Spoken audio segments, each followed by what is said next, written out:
হাজার রোগের এক সমাধান চ্যবনপ্রাশ। নিজেকে সুস্থ রাখতে এই একটা জিনিসের উপর নির্ভর করে ইন্ডিয়ানরা, এমনকি বড় বড় সেলিব্রিটিরাও বাদ নেই, কারণ এটা একেবারে ন্যাচারাল উপায়ে তৈরি করা হয়। কিন্তু এর দাম অনেক। তবে চিন্তা নেই, এটা তুমি বাসায় কিভাবে বানাবে দেখো। কিছু আমলকি নাও, এগুলোকে প্রেসার কুকারে দিয়ে দাও, এতে দিয়ে দাও কিছুটা পানি, এবারে ঢাকনা দিয়ে এটাকে সিদ্ধ করে নাও। এটা হতে হতে কিছু খেজুর নাও, এতে পানি দিয়ে দাও, এটাকে এভাবে ভিজিয়ে রাখো। অন্যদিকে একটা মশলা তোমার রেডি করতে হবে। এর জন্য নাও কিছু গোলমরিচ, 1 চামচ জিরা, 1 চামচ মৌরি মশলা, 2টো দারুচিনি, 2-3টে তেজপাতা ব্লেন্ডারে দিয়ে ব্লেন্ড করে নাও। মানে এটাকে তোমার একেবারে পাউডার ফর্মে আনতে হবে। আর এটা ব্লেন্ড করতে করতে জানিয়ে দাও তুমি কোথা থেকে ভিডিওটি দেখছো। এবার এই মশলাগুলোকে তোমার ছাঁকনিতে ঢেলে দিয়ে ছাঁকতে হবে, মানে এর পাউডারের অংশটা বের করে নিতে হবে। এদিকে খেজুর নরম হয়ে গেছে, আর এর বীজগুলোকেও বের করে নিতে হবে। এখানে খেজুরের বীজ আলাদা হয়ে গেলে ব্লেন্ডারে দিয়ে দাও, মানে এটাকে একটা জেল বানিয়ে নিতে হবে। এটা তোমার সর্দি কাশি জ্বর এমনকি শরীর দুর্বল সবই দূর করে দিবে, আর শরীরের ইমিউনিটি সিস্টেমকে বুস্ট করে তুলবে।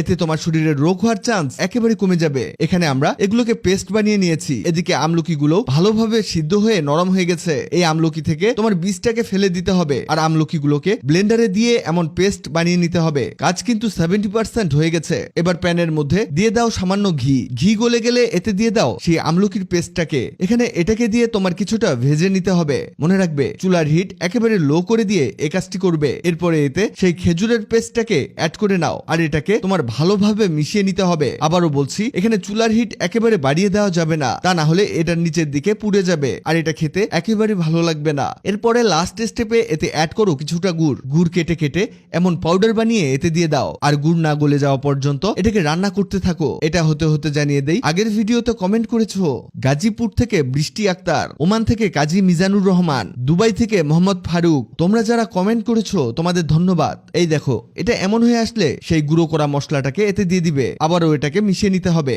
এটা কমিয়ে আনতে হবে। এখানে এটাকে তোমার গাঢ় এবং কিছুটা আঠালো বানাতে হবে। এই দেখো কত সহজেই তোমার চ্যবনপ্রাশ রেডি হয়ে গেছে। এটা 1 চামচ করে রেগুলার খেয়ে দেখো, তোমার শরীর অন্যরকম হয়ে যাবে, ভিতর থেকে হিল হবে, আর তুমি এনার্জেটিক থাকবে সব সময়। আর সর্দি কাশি জ্বরের কথা ভুলে যাও, সেই সাথে ভুলে যাও ওষুধ কেনারও কথা। ভিডিওটি তোমার কাজে আসবে, তাই দ্রুত খুঁজে পেতে টাইমলাইনে শেয়ার দিয়ে রাখো। ভিডিওটি ভালো লাগলে লাভ রিঅ্যাক্ট দাও। এমন সব তথ্যবহুল ভিডিও পেতে ন্যাচারাল বিউটি হ্যাক্সকে লাইক ও ফলো দিয়ে রাখো।